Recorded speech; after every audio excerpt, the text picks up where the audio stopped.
In 2013, when Uhuru Muigai Kenyatta and William Samoei Ruto teamed up together to form government, the Kikuyu nation was told that there was a clear plan of political succession, because it was very clear, it was explained to them that Uhuru was going to do his two-term limit of 10 years, then hand over the baton to his deputy, Mr. William Samoei Ruto.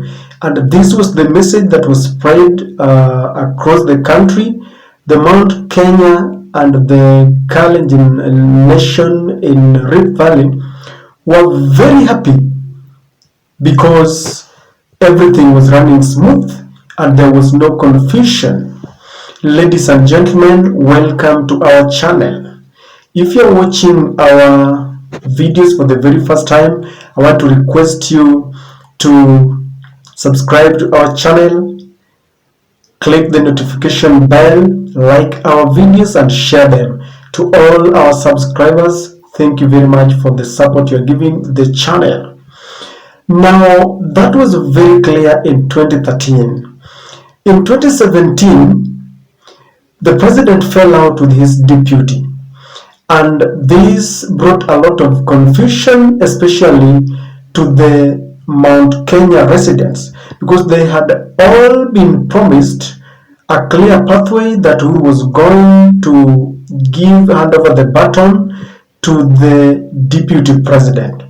Now, after it became apparent that the president was not supporting his deputy, the mountain was divided. There were those who felt that they owe Mr. William Samoei Ruto some debt that they had to pay him for supporting their son.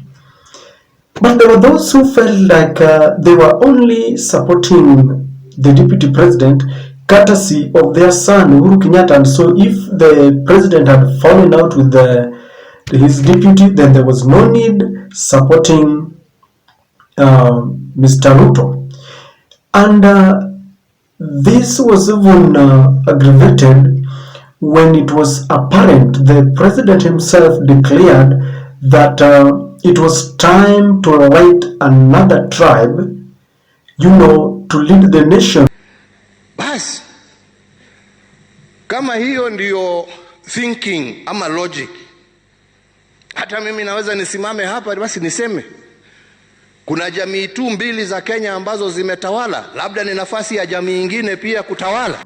And so when the president made it clear that it was now time for another tribe to take over, I'm telling you, the president threw spanner in the works.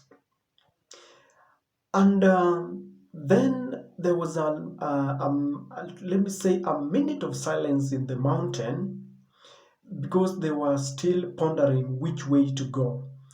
And then they were presented, with the two choices.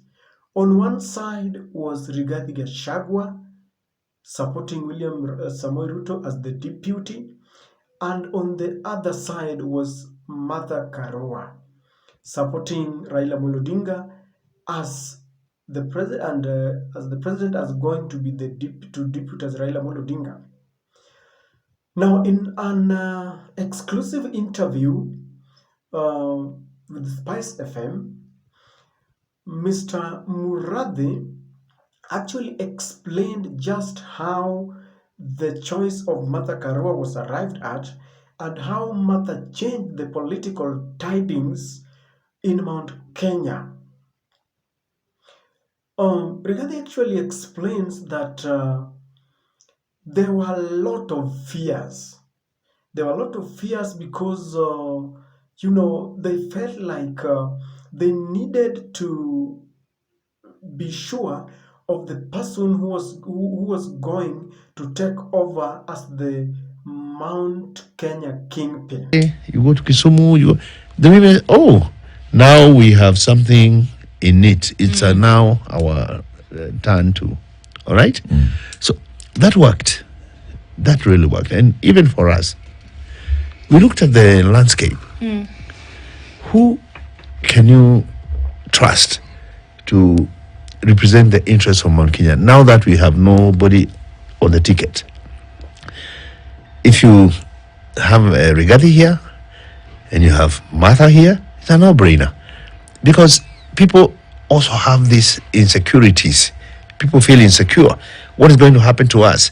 And that's why people kill each other to get that top prize of the presidency. And now you're feeling, oh, at least with Murathe there, our interests are well taken care of. That is Mount Kenya. The women also. And when you look at Rigathi Gachagua, there are a lot of, garbage on his back. Rigathi has actually been accused that when he was a DO in Molo, he actually presided over the massacre of the Kikuyu nation. And this is an allegation that has continued haunting him to date. In fact, some leaders campaigned openly with this and accused Murathe of massacre. Anaongea sana. Gachagua alikuwa DO wakati wa Moi, akawa Moro 2007 na 1992. Watu wetu waliuliwa huko sana, Gachagua akiwako, na sasa anatuambia mambo. And Rigathi has actually, it is really haunting him to date. He has actually come out to defend himself, saying that he did not work in Molo. 1997 nikakuwa Kakamega, 1998 nikakuwa Karua Laikipia. From there mwaka wa 2002 nikakuwa personal assistant wa Uhuru Kenyatta. I have never worked here. Na kama kuna mtu aliniona nikifanya kazi leo aseme. Kuna mtu aliniona hapa? I've never. Mimi nimefanya kazi wilaya ya Kirinyaga, nimefanya Laikipia, nimefanya Kakamega, nimefanya Garissa, nimefanya Nairobi. And so Mr. Murathe is saying that based on this, there are very many fears. They decided to choose Martha Karua because she's got a less garbage on her back. He also went ahead and said that there was going to be voter apathy because the Kikuyu nation usually wakes up very early in the morning to vote their own son. But Murathe says that after it became apparent that they were not going to have one of their own in the ballot, most of them did not see the need of, fighting for this. They did not see the need of waking up in the morning because, according to Murathe, the Kikuyu nation only wakes up where there is an impetus if one of their own is on the ballot. And so Murathe says that when Martha was unveiled as the deputy president in waiting, some of the countrymen from the mountain who had said that they were not going to vote, actually, now there was a kind of jovial and rejuvenated energy, and they now felt like there's a reason to wake up and vote. And he says that this is something that was synonymous with almost half of the population in Central, and he says that now people have a reason to vote. There are those people who felt there was no, but now they are very ready to vote. Mount Kenya, for example, Ruto had 4.5 years free run.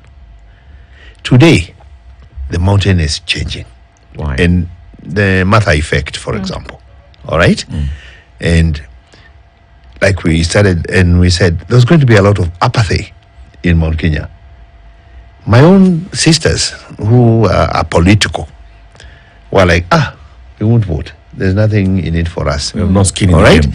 The minute Martha came in, they said 4 a.m. I'll be on that queue.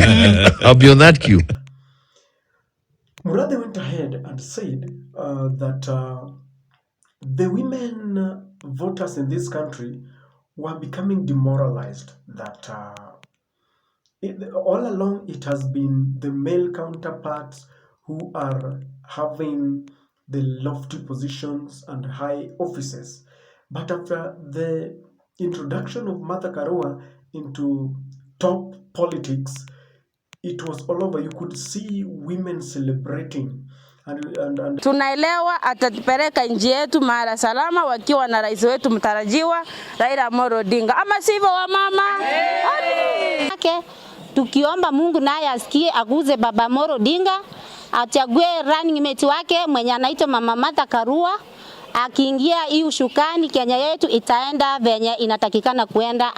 Mama Martha Karua ataki mambo ya corrupt.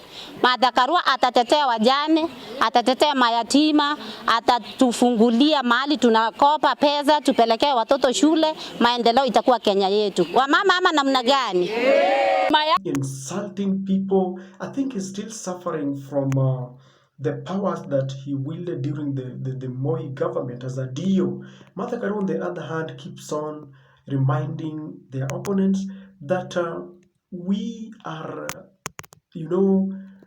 only trying to seduce voters, trying to explain our policies and our agenda, and we don't insult anyone. We do not want to, this is not a fight. We are only explaining our side, and they should also, convince people with policies.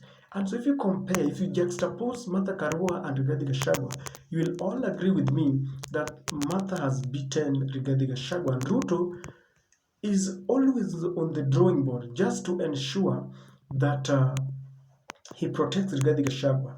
The other day, Mr. Ruto chased away the media from his meeting because I think he knew Rigathi would, mess up. They were in Molo where Rigathi is being accused of killing people. And so Raila is very happy. Uhuru Kenyatta is very happy. But Rigathi has been accused that anytime he opens his mouth to speak, the Kenya Kwanza team loses a lot of votes. I don't know what you think from your side. How do you compare Martha Karua and Rigathi Gachagua? And do you think David Murathe was right in his analysis of Martha Karua and how she has changed the mountain? Please let us meet in the interactive session. Let's chat and tell me what you think. Ladies and gentlemen, again, if you are watching this channel for the first time, kindly subscribe, and to all our subscribers, thank you very much. That is my take.